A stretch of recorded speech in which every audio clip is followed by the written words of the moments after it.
रोमा जी जयपुर से। राधे राधे। राधे राधे महाराज जी। महाराज जी हमारी जीवात्मा, यहाँ जीवात्मा देह धारण करती है तो हमारी जीवात्मा नहीं मतलब आप अलग हो गए और जीवात्मा अलग हो गई ना, ऐसा नहीं है। आपका देह, आपकी बुद्धि, आपका स्वभाव ये अलग है, आप जीवात्मा है ना। आप प्रश्न करें। जीवात्मा देह धारण करती है तो संचित कर्मों में से प्रारब्ध कर्म लेकर आती है। जब हम निरंतर नाम जप करते हैं तो क्या हमारे कुछ कर्म बिना भोगे कट सकते हैं? प्रारब्ध तो नहीं कटेगा, जो प्रारब्ध रूप में आ गए। क्योंकि आप लोग कितना भजन करेंगे, संत महात्मा तो रात दिन लगे रहते हैं। बड़े बड़े संतों को देखो, भोगना पड़ता नहीं। बड़े बड़े संतों को देखो, अब किसी का कैंसर है, किसी के दिल की बीमारी है नहीं, बड़े बड़े संतों को, तो उनके भजन को क्या कहो, तो भजन ही स्वरूप है। दिन रात भजन करते हैं, फिर भी शरीर का भोग उनको भोग, तो संचित कर्म भस्म हो जाते हैं और क्रियमाण जो नए कर्म है ये निष्फल हो जाते हैं। लेकिन जो प्रारब्ध है वो भोगना पड़ता है। बड़े बड़े संतों को प्रारब्ध, रामकृष्ण परमहंस जी के गले में कैंसर था, भाई जी हनुमान प्रसाद पोद्दार जी के आंतों में कैंसर था, स्वामी राम सुखदास जी के ब्रह्मरंध्र में था।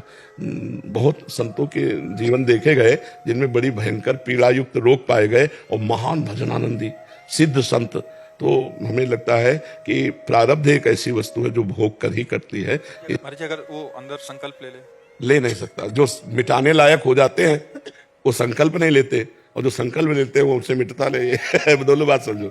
इतना नाम रूपी भजन हो गया कि अब उनको लगता है कि शरीर को, जैसे सांप पुरानी केचुल पर कोई प्रेम नहीं करता, ऐसे संत जन शरीर से प्रेम नहीं करते, तो उसके मिटाने की कोई बात सोचते नहीं। और जो मिटाने की बात सोचते हैं उनके पास वो धन नहीं होता उतना नाम रूपी कि उसे मिटा दे।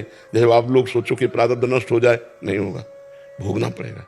अब भजन नई खेती है और पुराना प्रारब्ध आया है तो वो भोगना पड़ता है। तो हमें लगता है कि हिम्मत करके भोग लेना चाहिए और खूब भजन करना। भजन भोगने की सामर्थ्य देगा, भजन मिटाएगा तो नहीं प्रारब्ध को, भजन प्रारब्ध को सहने की सामर्थ्य देगा। जैसे हमारी दोनों किडनी फेल हैं, तो देखो भजन ने क्या किया, मांगते खाते थे, भला हम क्या कर सकते।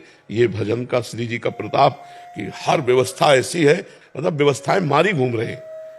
जो शब्द कहें कि व्यवस्थाएं मारी घूम रही हैं, तो किसके बल से? भगवान के। प्रारब्ध नहीं मिटाया, व्यवस्था कर दी। अच्छा, ऐसी स्थिति में भी हम प्रवचन कर रहे हैं, हम सत्संग कर रहे हैं, ये उनकी कृपा है। प्रारब्ध इतना बुरा और कर्म इतना अच्छा करवा रहे हैं, तो ये भगवान की कृपा से मिलता है। नहीं अगर मिटने वाली बात होती तो डायलिसिस कराने की जरूरत क्या थी, इसे मिटा दिया जाता। तो हमें लगता है कि ये जो लोगों को भ्रम में फंसाते कि छूछा करके, जंतुर बांध करके, राख वाख दे के हम किसी का तुम्हारा रोग नष्ट कर देंगे, बिल्कुल झूठी बात है। कौन काहू के सुख दुख कर दाता, निज कृत कर्म भोग सुन भ्राता। अब जैसे अस्पताल गए हम, हमें कोई पीड़ा है, हम ठीक हो गए, तो औषधि प्रायश्चित हुआ, ऑपरेशन प्रायश्चित हुआ, पैसा लगा, उससे प्रायश्चित हुआ, वो ठीक हो गया। तो हमें लगता है प्रारब्ध भोग लेना चाहिए और नाम जप को भगवान की प्रसन्नता के लिए, तो हमारा आगे अच्छा होगा। अब हमारा जो आगे होगा ना वो बहुत अच्छा होगा। महाराज जी ये जो प्रारब्ध है ये ट्रांसफर किया जा सकता है? हाँ, पर उसके लिए दोनों सर भाई जी महाराज ने, हाँ उसके लिए दोनों क्या है कि जैसे एक बार हमने देखा तो मोबाइल में एक सिस्टम है, ब्लूटूथ सिस्टम, दोनों समान तो फिर हो सकता है। तो समान मिलना मुश्किल होता है, हमारी ही स्थिति का समान हो तब हम ट्रांसफर, और वो भी चाहे तो, दोनों चाहें तो फिर ऐसा हो सकता है।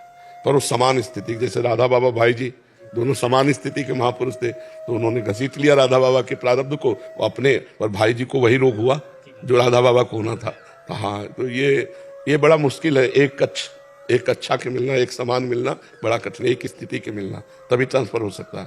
और ऐसे तो हर जीवों का लिया ही जाता है। बड़े बड़े संत महापुरुष जो है ना, जहाँ कोई रोया बड़ा परेशान है तो उसकी समस्या अपने ऊपर ले ली और कहा भी नहीं, चलो चलो जाओ जाओ, ऐसे कह दिया और उसका प्रारब्ध ले लिया। अत्यंत दया होने के कारण वो तत्काल बीमार हो गए, अपने कष्ट को सहकर उसके प्रारब्ध को नष्ट कर दिया।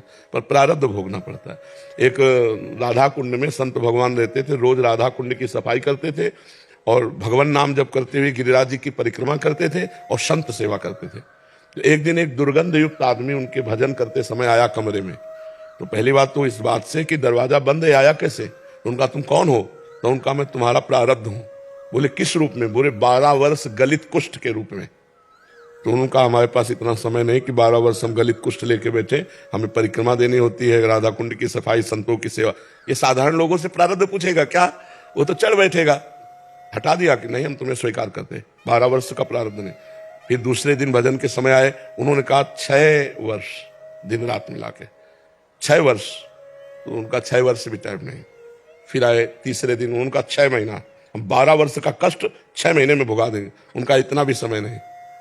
तो उनका बाबा भोगना तो तुम्हें पड़ेगा, अब आप बता दो कितने दिन में भोगोगे? उनका 24 घंटे। तो उनका 24 घंटे में 12 वर्ष के गलित कुष्ठ का कष्ट दूंगा, ना कोई औषधि और ना कोई सहयोग। तो उनका शर्त मंजूर, दरवाजा बंद करवा लिया शिष्यों से, कहा 24 घंटे बाद दरवाजा खोलना, ना खाना ना पीना, और जे भी कहा स्वीकार। तो पूरा शरीर तत्काल मवाद युक्त हो गया। 24 घंटे राधा राधा राधा राधा, 24 घंटे के बाद खत्म। 12 वर्ष का प्रारब्ध 24 घंटे में ये भजन के बल से हो सकता है, पर भोगना पड़ा। तो अवश्य में वो भोक्तव्यम कृतम कर्म शुभाशुभम। ये